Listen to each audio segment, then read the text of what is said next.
السلام علیکم ورحمۃ اللہ وبرکاتہ۔ بسم اللہ الرحمن الرحیم۔ ناظرین و سامعین، آج میں مزی اور ودی کے قطروں کا علاج بتاتا ہوں۔ یہ بہت ہی آزمودہ مجرب علاج ہے۔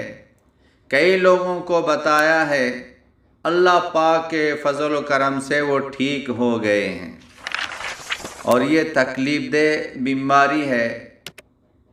جس کو بھی یہ بیماری لگی ہوئی ہے وہ تنگ آ چکے ہیں۔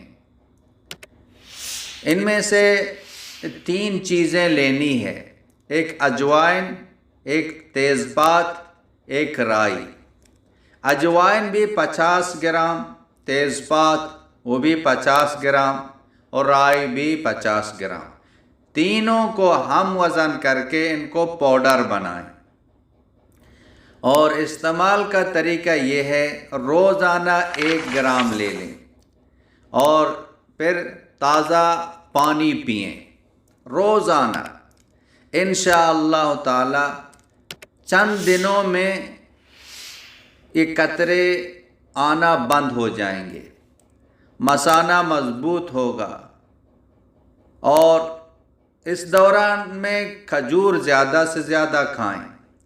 رات کو 1 گلاس دودھ گرم کر کے اس کے اندر بادام ڈالیں، یہ دودھ پئیں اور وہ بادام کھائیں۔ روزانہ رات کو یہ عمل کریں اور زیادہ سے زیادہ کھجور کھائیں۔ انشاءاللہ تعالی اللہ پاک کے فضل و کرم سے چند دنوں میں یہ قطرے آنا بند ہو جائیں گے۔ مولانا عبدالحکیم اسحاق آفیشل کو سبسکرائب کریں، بیل آئیکن کو کلک کریں، لائک، شیئر، کمنٹ کریں تاکہ ہر آنے والی ویڈیو آسانی سے تمہیں مل سکے۔